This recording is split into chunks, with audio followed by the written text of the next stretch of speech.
Hearing from the Ministry of Foreign Affairs and the Army are very strong statements when it comes to the downing of the Indian aircraft. Now, the Army and the Ministry of Foreign Affairs insist that two fighter jets were downed and one pilot has been arrested and two were killed. Now, in the last hour, we've seen footage been released by the Pakistani Army of the downed aircraft plus pictures of the captured pilot himself. So the Pakistanis are saying that we have this man in custody. This did happen. However, the Indians seem to be playing this down, saying that the aircraft actually crashed, and they're not giving as much information as the Pakistanis. Now, if you watch the Pakistani media here, this is being seen as a very serious ratcheting up of tensions. The last time Pakistan downed a pilot was nearly a decade ago.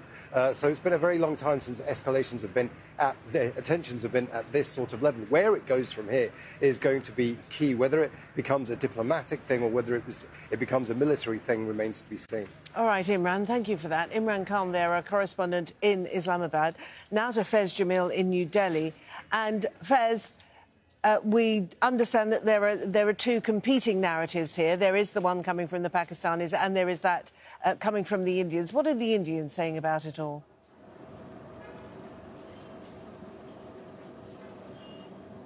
Martine, they're not saying much. They're being very tight-lipped and really not confirming anything. The only confirmation we have is that airspace has been shut over Indian-administered Kashmir. What we are getting, though, is from locals on the ground. And, Martine, something we just learned in the last few minutes is that some of the major hospitals in Srinagar, they're going on the roofs, the officials of the hospital, and they're painting the Red Cross logo on the top of the roofs. There's a lot of fear that shows that there could be more attacks, there could be even an airstrike. So they're doing whatever they can to protect themselves, even resorting to a measure like that. As far as everything else coming out, we're hearing locals on the ground telling us in Rajouri and Poonch districts near the border with Pakistan that they saw an aircraft drop bombs and later saw another unidentified aircraft crash. Now, because no confirmation has come from Indian officials, we don't know whose plane that was or who was on it or how many people were on it if it did happen. The only confirmed we have from local officials is an air crash outside the capital, Srinagar, where two charred bodies were found. But again, we're not sure if it was a jet fighter or a helicopter. Now, as we heard from Imran, yes, tensions have escalated, and India was trying to avoid this very situation. In their rhetoric after the Indian airstrikes on Tuesday, they said that they weren't targeting any Pakistani military or civilians, and this was a preemptive strike because armed groups were planning another suicide attack. But as we've seen from today, those efforts were in vain. All right, Fez Jamil, our correspondent in New Delhi, thank you very much indeed.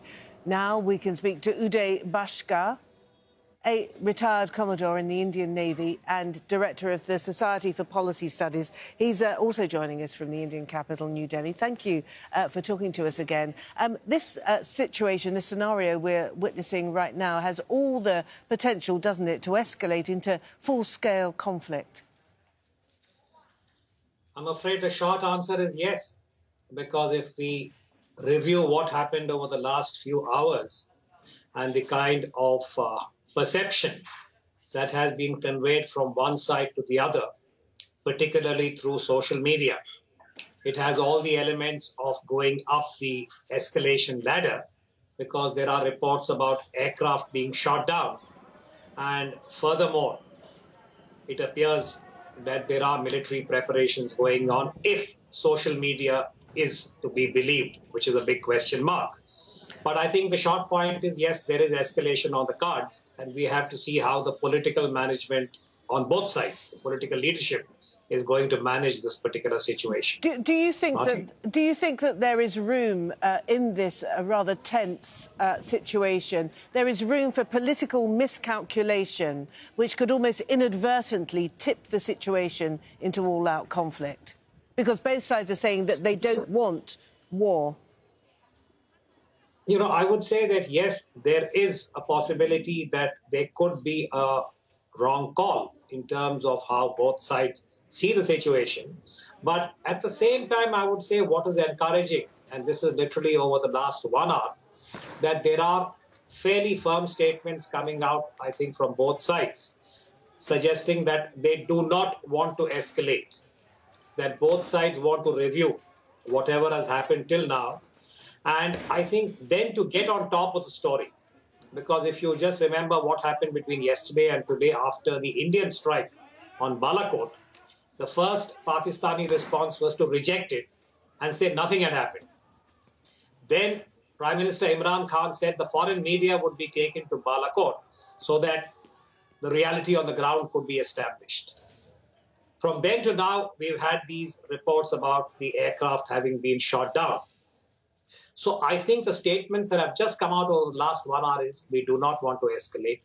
Perhaps both sides want to put out their own stories and then see whether or not there could be a window that is open for some kind of political dialogue. Absolutely. In a situation like this, of course, there is a great deal of pressure, isn't there? Domestic pressure on each side, on the leadership of each side. And each side has to be seen to be acting in a firm and decisive way. I mean, how much pressure, would you say, is Prime Minister Modi on?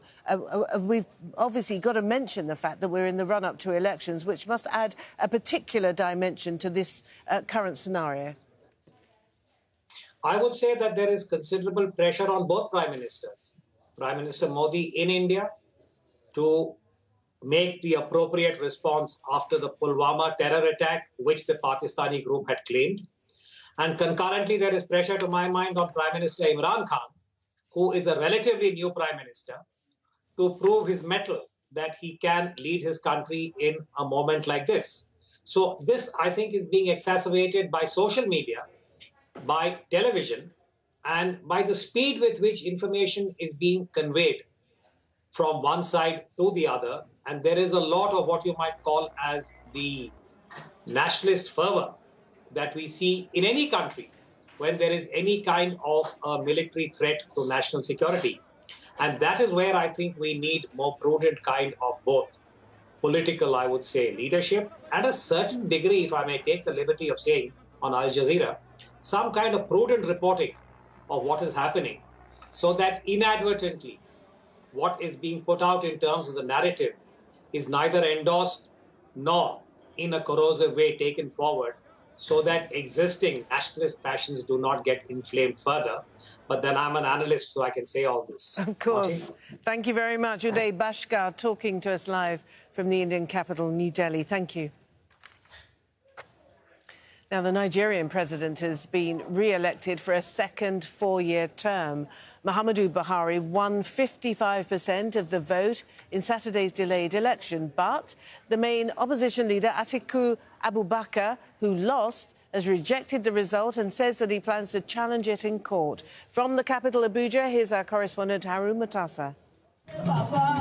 President Muhammadu Buhari supporters are jubilant. This victory rally at their party headquarters in Abuja, confirmation that Buhari has won 4 more years of power in Nigeria, Africa's biggest economy and top oil producer. I thank the millions of Nigerians who voted to re-elect me as your president for the next 4 years. I'm deeply humbled